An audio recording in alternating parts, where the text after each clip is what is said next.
Hi, guys, and welcome back to my podcast. I hope you had a great week, and I hope you watched the first video that I created, why you need a budget, and the 5 top reasons why you should have a budget. If not, I would recommend you guys to go back and watch those reasons because they will motivate you, they will fire you up to actually get on it and create a budget for this year. So here we go, guys. It's time to get started on your financial freedom journey and create that budget.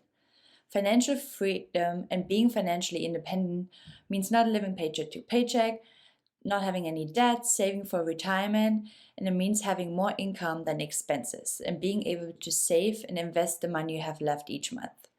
For us to be able to become financially free, we need a budget because we need to know how much we're spending every month. And we need to know our current situation to work towards financial freedom. So, are you ready, guys? Let's go. Start creating our budget. Hi, guys. Welcome to my Money University podcast. I'm so excited that you guys decided to tune in. This has been a passion project of mine for a while because I think everyone should be able to get free education about money, no matter our upbringing and background, and be able to improve our financial future. So, this podcast will be a one-stop place teaching you the tools you need to save, invest, budget, and more. So, let's get started.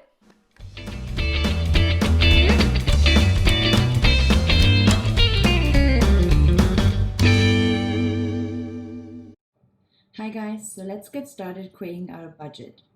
If you watch this as a YouTube video, I have a board right here for the ones listening to the podcast, and I will draw it out a little bit so it's easier to understand if you watch it as a video, but you can also follow it what I'm doing just by listening to the podcast. So there's 3 ways that I can think of to create a budget. One is just a plain piece of paper. You can take that out in front of you at any time. Let's start getting a piece of paper out for now.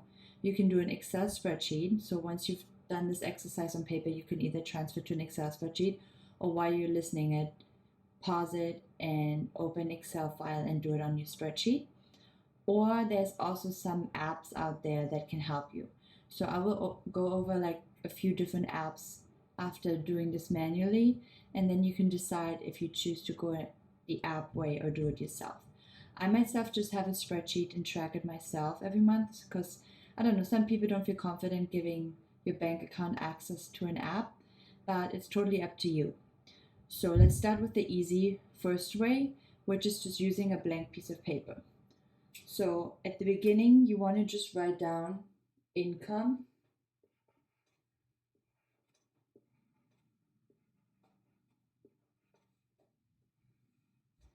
and you write down underneath every single source of income you have. So there's separate different ways to set up your budget. Some people just estimate what it is for the future, but what I like to do, I either go to the last month, or if your last month, for example, December, was a very unusual month because it's holiday season. So I don't know, maybe you had an extra job that you usually don't do, you got a Christmas bonus that you usually don't get, or even your expenses they weren't like your regular expenses like you usually have every month. Then you can either skip and use November as an example, or October, or what you can also do is you average out the 3 months. I'll come to the examples later on the expense side because it's easier to explain that way. But I would just pick like a regular normal income month for you that makes sense. So then I would write down all your sources of income, salary. So I'm just using example numbers so we can do the math once we're done. Let's say you have $1,000 a month of salary income, and if you get alimony from a spouse, you get any government money,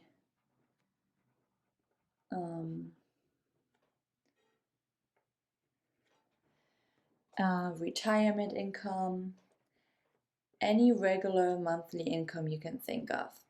And the easiest way to do this budget in general is to just open all your different bank accounts you have, and the month you just picked, you want to go to that month. You can look at your statement, your bank statement from that month.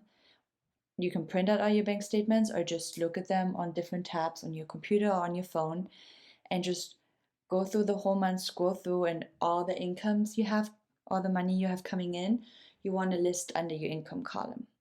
So on the spreadsheet, this would look the same, right? You have an income header, and then in each column underneath, first you want to put the description, what it is, and then to the right, you want to put the amounts. So if there's any other income sources you have, you want to add these here as well. And then at the bottom, you add a total.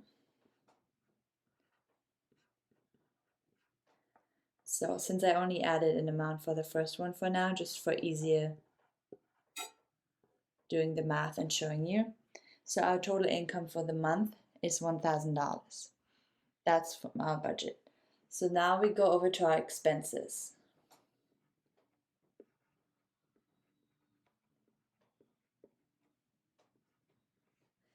So same with your expenses. It could be a little harder to do. And a budget is a great tool, not just for your personal finances, also if you want to buy a rental property and you want to make sure the property makes money, or if you want to open a business and you're just getting started, it's also a great tool to just start with a budget. So I did the same when we bought our lake house property. I made a budget. So what I was thinking of there for the expenses, for example, your electricity bill will be different in the summer or in the winter, or if there's people using the house or not. So same with your regular expenses. If December was kind of an off month, or your expenses are not the same every month, what you could do is, let's say you have, I don't know, right now we're not traveling, but in general, if you have travel and you say, one month I spend $100. The next month, this is, let's say it was October. In November you spent $250, and then in December you spend another $250. So this is the total is $600. So you can also take the average of these if you're not sure which is like your regular, more like budgeted expense. You would do the 600 divided by 3 because you just wrote down 3 months, and then you put in your expenses for travel, 200. Just as an example, that obviously takes longer if you go through 3 months and average them out for all your expenses, but that's also something you could do if you think that's more accurate.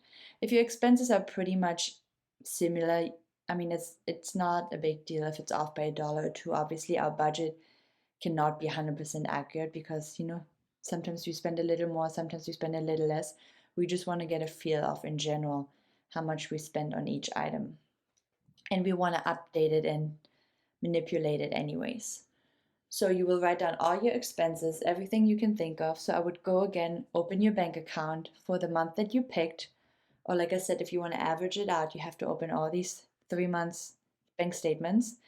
And everything you spend, write it on here.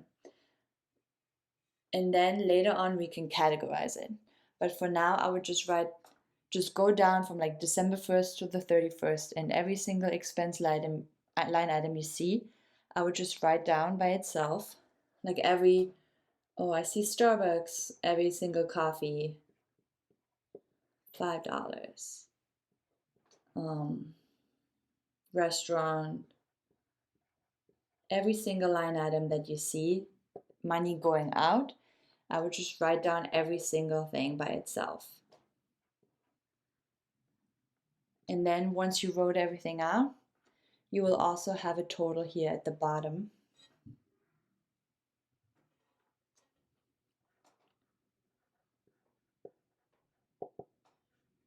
Which will be your negative total, because that is expenses, money going out. So right now in my example, we only have $215. But like I said, I would do it for every single item that's on your bank statements. So the only hard thing here is to do for the budget, harder to think of, is I know not a lot of people might not use cash anymore, but if you do, if you get income in cash, let's say, I don't know, your parents pay you $50 every month, or if you have expenses in cash, if you pay anything with cash, if you can remember last month how much you spent in cash, I would either going forward make sure you every time you spend cash you write it down. That also keeps you accountable. You might spend less if you know, oh, I have to write it down. It's kind of like an eating app, you know. If you have to track everything you're eating, you're like, oh, I'm not going to eat this because I don't want to write it down. So this might work well for this too. Or maybe try to get a debit card and open like a bank account and just start using the card versus cash. And you can always log into your account. It just helps you to do the budget easier versus like if you spend cash here and there all the time and you don't remember, it's harder to set up a good quality budget, if that makes sense. So once we have all our income written down and all our expenses written down, we will have an overall total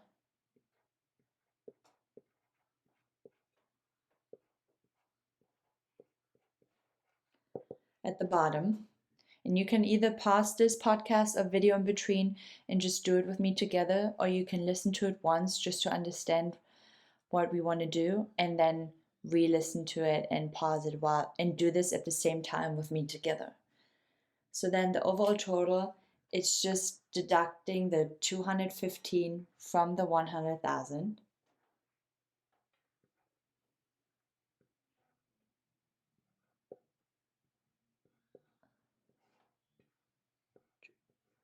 $785. So if these are only expenses that we have every month, obviously it's not. There's a lot more going into expenses like rent, mortgage, what else? Your phone bill, insurance,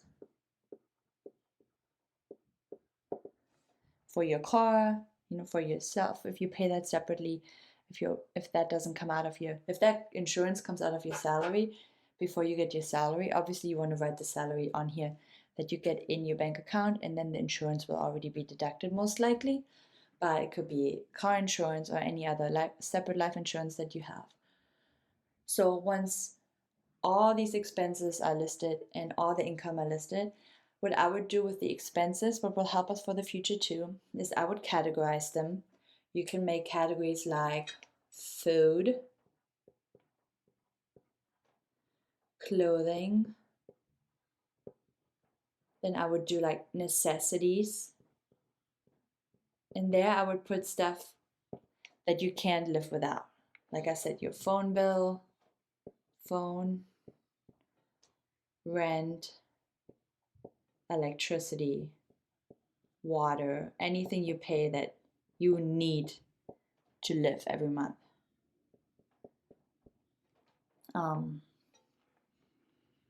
Yeah, food, clothing, necessities. Then you could, like, if you don't want to count those little things like Starbucks or donuts or treats here and there, you could make a separate category just for treats. Just depends on what you spend your money on, is how you want to do the categories. If you want to reach out to me and show me your different expenses and like figure out the categories, I can definitely help you with that. You can always go to my website. It's money-university.org and leave me a message there. Or you can go to my Instagram, Nadine_Gonzalez_ and send me a message there, or leave me a message under the video on YouTube or the podcast, however you would like to reach out to me. I really want to help you set up a budget, and so you have this set up right so we can work from there. Because the next episodes, they will build up on this. So I will help you how to figure out how to pay off your debt, how to reduce these expenses, how to maybe different ideas to increase your income, to improve your budget. All these things that the episodes we're doing forward will build up on this. And that's why we want to make sure we have a budget first. So this overall total is great, obviously. Doesn't have a lot of expenses on there. So this is a positive number. So from then on, after we categorized all the expenses, we can see and talk forward in the other episodes what we want to do with this money, right? If your expenses would be 12,000, 1,200, 1,215, then you would have minus 215, right? Because our income is only $1,000 a month, but we're spending 1,215. So that's why this budget is so important, to see this black and white, because if we are spending more than we're making, we're in a very dangerous spot. And like I said on last week's episode, for me, that's the most important reason to do a budget, to see, oh, I'm spending more money than I'm actually making, and I'm increasing my debt. I am not able to pay off debt. I'm not able to save or invest. So we have to have this figured out first, and then we can go through the different expenses and categories and figure out which one we can reduce. Do I really need the $5 Starbucks? Do I really need to go out to eat?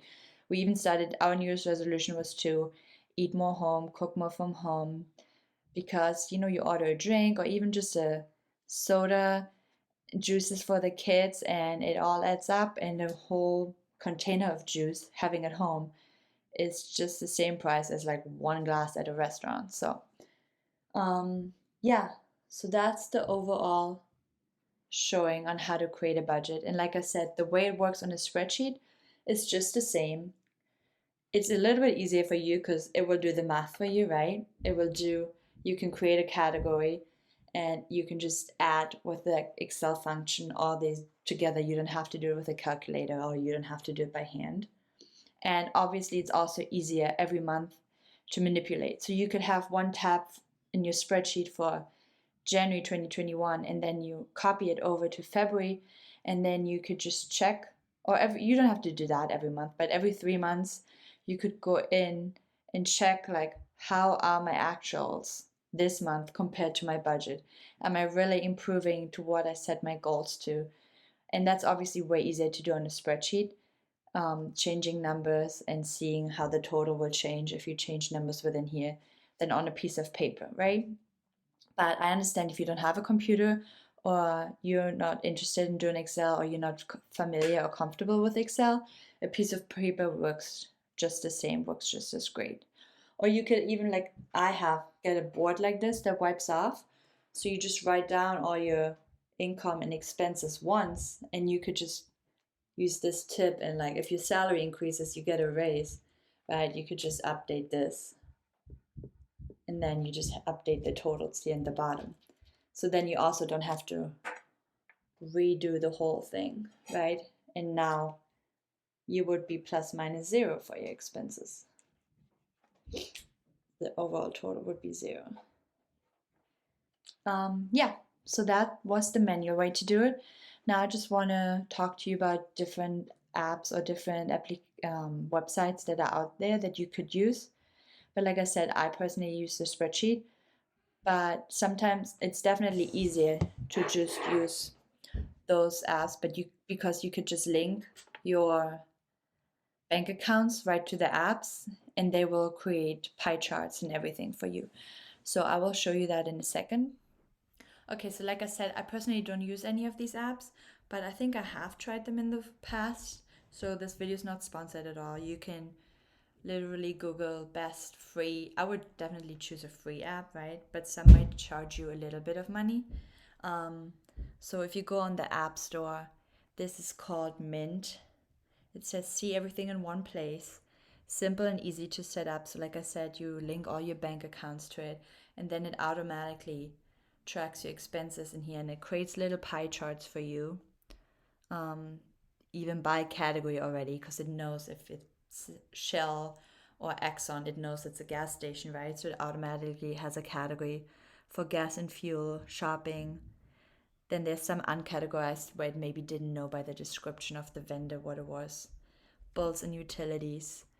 So maybe even you can just get the category ideas from here as well. And then it'll automatically every month update. And I think you can even set yourself goals. Yeah. And it shows you your money is growing or not growing. And yeah, they analyze brokerage accounts for UCD. So it is a pretty neat tool, but if you don't want to use your phone to tracking, or you don't want to download anything or don't use any data, you can obviously, like I said, go the free way and just use those other sites. So if you want to go to my website, moneyuniversity.org, and look at the bottom of this post, because I post the post on the website, the podcast, and the video all on 8 a.m. on the Monday of every week. I have a link down there to a website on the bottom, and it shows you the 8 best budgeting apps of 2020. So the one I just showed you, Mint, is number one. It says best overall. Then there's one called Pocket Guard, best to keep from overspending. So yeah, it's really easy to set up and tracks how much you're earning, follows what you're spending on recurring bills and everyday expenses, and tracks deposits into your savings account. So it's all very useful. And then one's called You Need a Budget, one's called Wally, Envelopes, Good Budget, Simple, and Personal Capital. Is best for investors. So on this post that I posted on my blog, you can read all the pros and cons from all these different apps. And like I said, I would definitely pick one that's free, because if you're trying to budget and save money, you don't want to spend money on the budgeting app. But yeah, like I said, it's also a great way to track, and it might be an easier solution for you if you don't want to do it manually, or if you don't like using spreadsheets. But I hope this video podcast was helpful for you. It's really important that you get this started and do your own budget. And like I said, you can always reach out to me if you have any questions on how to do this, or go back to the prior episode, listen to why it's so important for you. And then once we're all set up, we will talk about, like I said, in the next episodes, about what we can do to cut costs, how we can pay off our debt, how we can maybe increase our income. I can try to give you different ideas that are currently out there. I know it's really hard in this COVID time, but there's also a lot of online opportunities you can try to do. So yeah, if you like this episode, please give me a thumbs up on the YouTube video, or write me a review on the podcast, leave me a comment. Be really appreciated if you share this with your friends, your family. Like I said, I want this to be free money education for everyone out there, so we can all be financially literate and smarter, and help save, invest, and donate to good causes and all the great things in 2021 and after. Okay, have a great day. Bye, guys.